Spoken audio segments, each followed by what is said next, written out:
ឆ្លៀនពៀនកម្ពុជាទៀតទៅពួកយើងចង់ទៅសាលារៀនពួកយើងមិនចង់លេងសម្លេងគ្រាប់កំភ្លើងទេ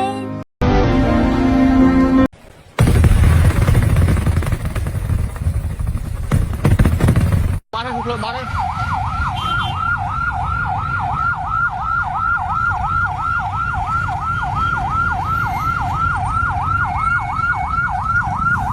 ស្វាយបាត់តបស្វាយប៉ោយប៉ែតនោះប៉ោយប៉ែតមកនោះ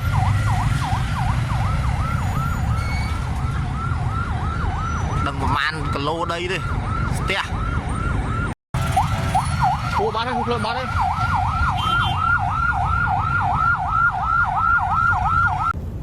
កំពុងទៅផ្លោងដាក់ហើយបាទ